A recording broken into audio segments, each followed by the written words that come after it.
I'm Dalia Ziada, Egyptian human rights activist, and I work as the regional director of the American Islamic Congress.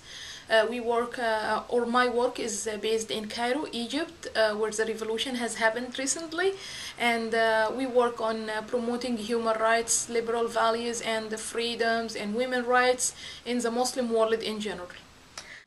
Of course, the revolution is just one step. But the most real and the most difficult and complicated steps are just in our way now, and we are trying to deal with them one by one. Ironically, this will be the first time in our 7,000 years of history to practice free and fair democracy, which is something everyone is excited about, but actually very few people know how to practice this democracy.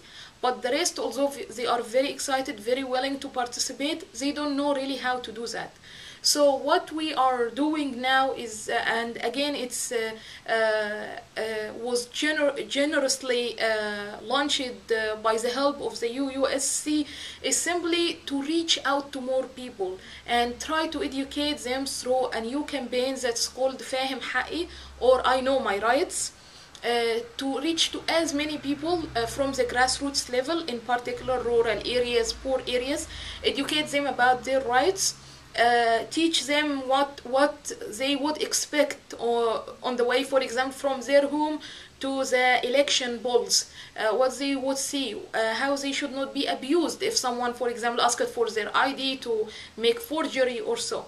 And we hope also to let them be monitors on their votes. So no one can steal their vote. They will follow up on what happens with the candidates they would vote for, and so on. That actually, I think, is like building the capacity of the citizen, building the citizen itself. And this is something we badly need in Egypt.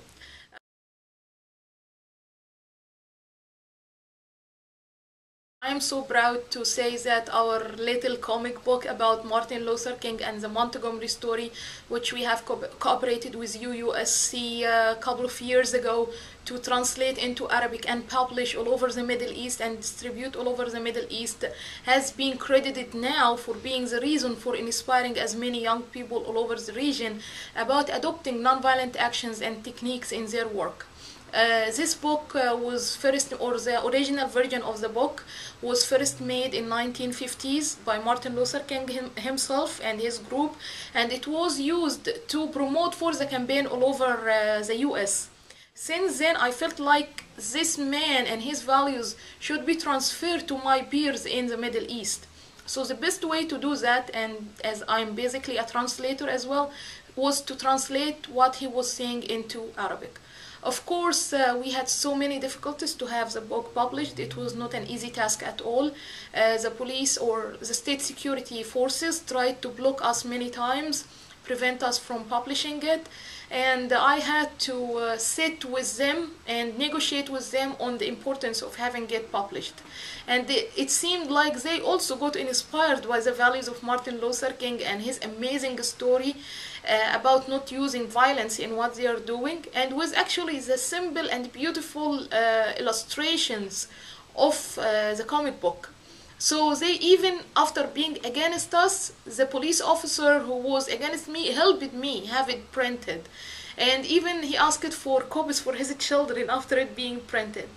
And now I'm so proud to say that this is helping as many as young people, as we can see in Syria, how courageous they are to stand in the face of all the murder and all the brutality of their regime, and they are still insisting, after more than 800 people has died so far, they are still insisting to see freedom happening and never use violence to respond to violence.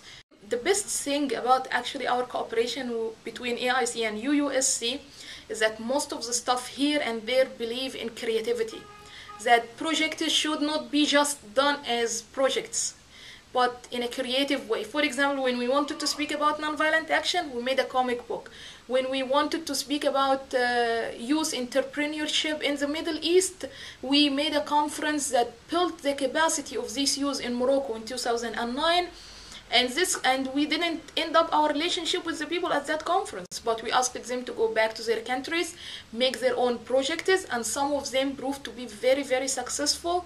Now we are seeing them after being, not confident enough to do their own work. Now they are opening their own organizations, doing their own activities, working with big organizations, international ones, and they found themselves. We helped them realize that they have the capacity, they have the will to make the change.